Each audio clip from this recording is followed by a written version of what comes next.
I wish I could tell you were tripping, but you're not.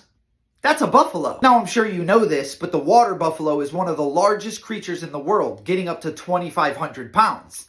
It's an absolute unit. They can also run 30 miles an hour too, which is completely unnecessary for 1 ton to move that fast. In other words, they got it all on land. And apparently that wasn't good enough. So they decided to take their talents to the water too. They're excellent divers and swimmers. In fact, they could hold their breath for up to 5 minutes. I'm jealous. But the reason they do this is because they cannot regulate their body temperature. They overheat really quickly. And because of that, they actually have to spend more time in water than on land. Oh yeah, they'll also jump in water when they're running from a predator, because let's be honest, nothing's gonna pull Goliath here out of the water. It's basically a submarine with a heartbeat. Now, it might look like they're gonna fight, but there's no beef. Ravens are not dumb enough to mess with a wolf, but they are smart enough to work with a wolf. They're friends. Talk about a scary friendship. Basically, scientists realized that in some parts of the world, wolves and ravens have came up with a flawless strategy when it comes to filling their bellies. The ravens will take flight and get an aerial view of all animals or groups of animals that could be a potential meal for the wolves. And then they'll go and contact their carnivorous four-legged friends and lead them to these animals. And then the wolves will do what they do best: expire the animal. And when it's all said and done, they split the meal. Genius. But to make it even better, when the wolves are hunting these animals, you want to know what the ravens are doing? They sit back and babysit the wolf pups. And they say the perfect relationship doesn't exist. In other words, if you ever see a flock of ravens, be careful. They might have some four-legged friends with them. Yeah, this one, I don't like this one. This is going to cause me and Mother Nature to have some beef. You see, those snakes are not just jumping out of trees. Those are flying snakes, something that should have never been created. And in parts of Asia, these things are really common. I'm taking Asia off my bucket list. Not to mention, they're venomous. Mildly venomous, but I don't care. Venom shouldn't be above my head. And basically what they do is they climb up to the highest point they could find. And then they concave their body out, like flatten it out, so it's more aerodynamic. And they just jump and fly with the wind. Now technically they don't actually fly, more or less glide, but they could glide 400 feet.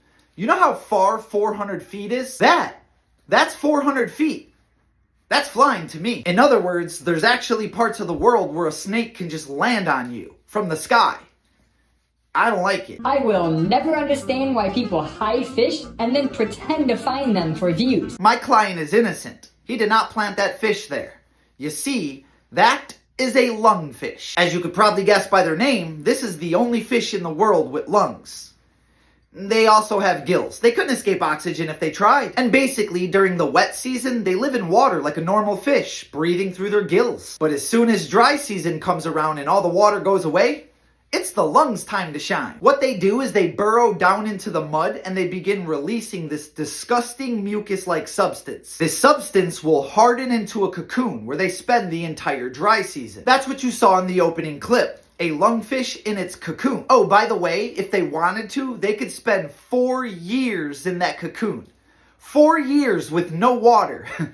That ain't no fish. But normally it's only a couple months, because as soon as wet season comes back around, the water will disintegrate the cocoon. And then all of the lungfish in the area will rise from the mud like it's the Walking Dead.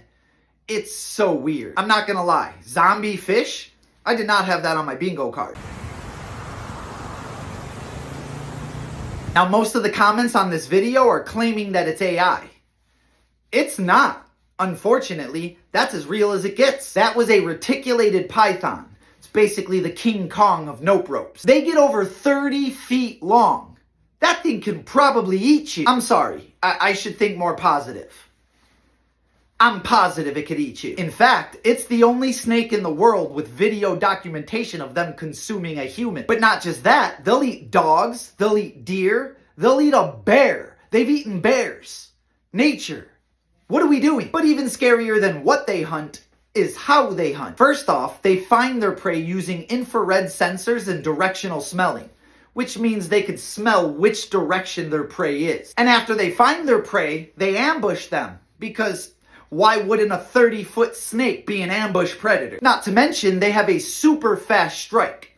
Now I got good news and bad news about that. The good news is they don't have fangs, but the bad news is they have something worse. About 100 needle-like teeth that face backwards. In other words, if you try to yank free, the teeth go in deeper. And once you're in their mouth, it's basically over, because they're gonna start coiling around you and preparing to squeeze your HP straight to zero. And that's probably an understatement.